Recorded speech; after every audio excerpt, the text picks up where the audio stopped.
Perquè jo mai l'havia vist.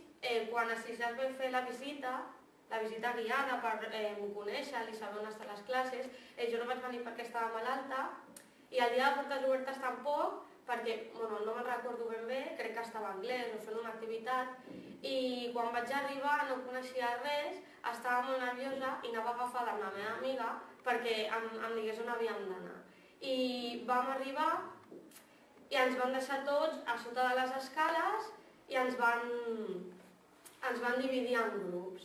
I quan deia la classe A, tal persona i tal persona, havies de pujar les escales i marxar ja amb la tutora que tenies. I jo estava molt nerviosa i tenia molta por per si a les escales queia, de tant que estava tremolant, però quan em van dir el meu nom vaig pujar les escales molt tranquil·lament i al final no vaig caure. El meu primer dia va ser estrany perquè tothom era nou, les classes i tot, i els professors, i estava una mica nerviosa per si la gent em deia alguna cosa o no em tocava la classe dels meus amics o alguna cosa. I ho trobo que ara està bé, no és res diferent, és una mica diferent, però no tant com la gent m'ho explicava.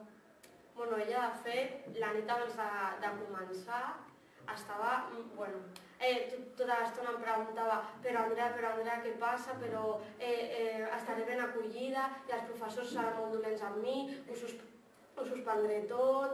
Un munt de preguntes, estava molt nerviosa. La Carme Vives, la Carme Moles, el Jaume, la Lourdes, la Carme Monterde,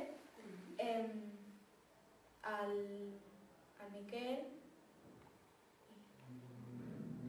Doncs d'aquests que m'has dit, crec que els vaig tenir a tots. A primer no. A primer vaig tenir el Miquel, a la Lourdes, a Naturals... I a la Laura Solans. A la Laura Solans la vaig tenir a quart. I...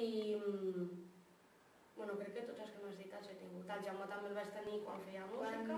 Quan necessito ajudar en els deures o per saber com puc estudiar millor, li demano ajuda o consells i me'ls dona. Sí que és veritat que quan té un problema, abans de dir-li als meus pares o a qualsevol amiga, ve a mi, perquè jo també vull que m'ho expliqui tot i que, donar-li confiança perquè m'expliqui els deures, com estudien els exàmens, però clar, ella vol que li doni les respostes.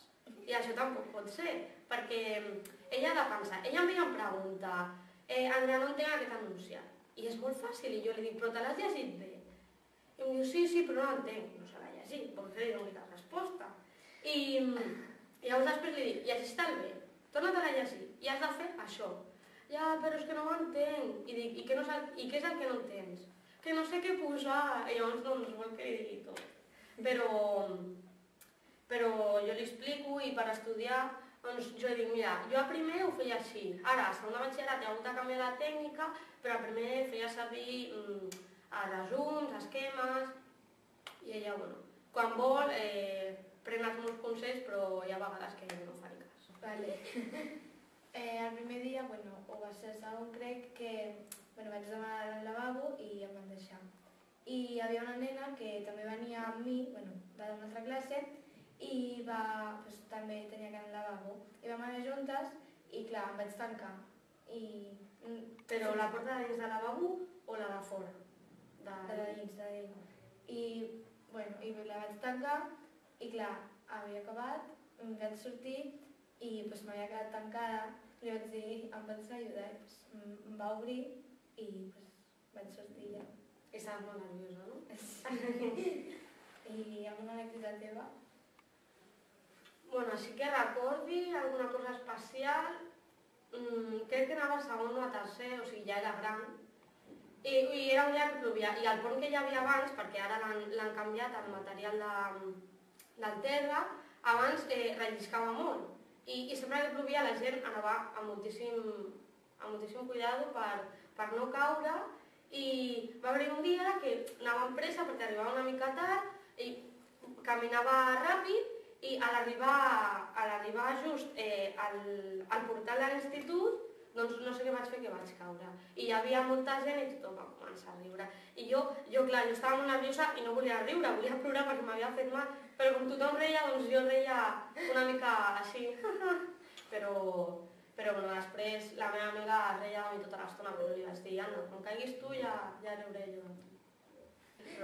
Jo, com ja he viscut aquesta experiència, jo et vull dir que sempre siguis tu mateixa i sempre has de recordar que l'estudi et portarà molt lluny, que avui en dia, tal com estan les coses, sense estudiar no podràs fer res, i que sempre visquis la teva vida però sempre estudiant, i recorda sempre els teus principis, no canvis mai per cap persona, per cap cosa, i estudia molt, tot el que tu necessitis m'ho pots demanar, tant en els estudis, tema personal, tema dels amics, jo sempre t'ajudaré i saps que em tens per tot.